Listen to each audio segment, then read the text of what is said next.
За, эрүүл мэндийн салбарын маань үнэхээр сайхан судалгаатай байгаа юм байна.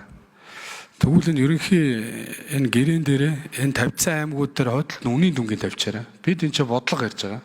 Бодлого ярьж бол бодлого яаж оч хэрэгжиж чинь гэхээр төсвийн хөрөнгө оруулалт буюу одоо энэ гадаад дотоодын зээл тусламжаар иргэдэд очиж үр дүн гарч байгаа. Тэгэхээр таны яриад байгаа судалгаач энэ дөр бол харагдахгүй байгаа.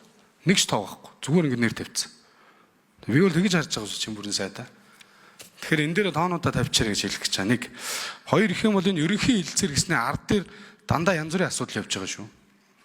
Ерөнхий хилцээрийг оруулаад ирдэг, сойрхон батлуулцдаг. Ерөнхий том дүнгээрээ 475 сая төгрөгийг авчдаг засаг. 1.7 их найт төгрөг гэж тодтогод байгаа шүү. Авчдаг.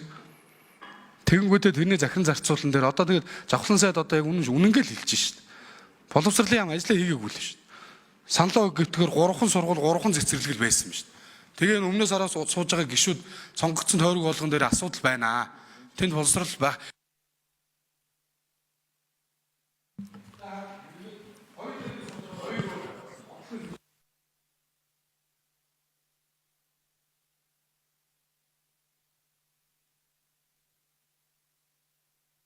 За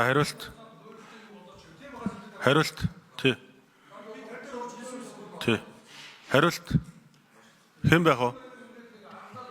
Хэн хариулах вэ? Нармэр сайд хариулаарай.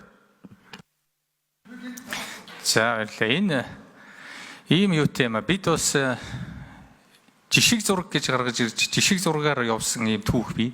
Тэгээ энэ жишг зурагтай явснаас болоод тэр төсөв янз бүрээр хөдлөөд ингээд сургуулийн барилга, цэцэрлэгийн барилга дээр 3 жилээс илүү он дамжсан ийм тохиолдол гараад байна. Тийм учраас сургууль болгон зураг төсөвтэй өөрийн тухайсан зураг төсөвтэй байхыг сангийн яамнаас шаардсны дагуу ийм бас жишг зургаар явж исэн ийм түүх бий. Тэр нь ер нь онцгүй тийм гашуун түүх болчихсон байдаг.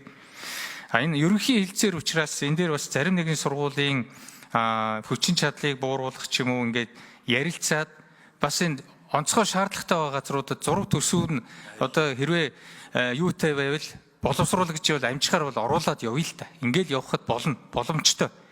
Жишээлбэл Дорнот аймагт би өөрөө очиж үзсэн үнэхээр шаардлага хэрэгцээ өндөр байгаа. Гэтэл зураг төсөв нь байхгүй болсноос болоод энэ удаад ингээд орж чадаагүй яваад байгаа. Энийг бид оруулж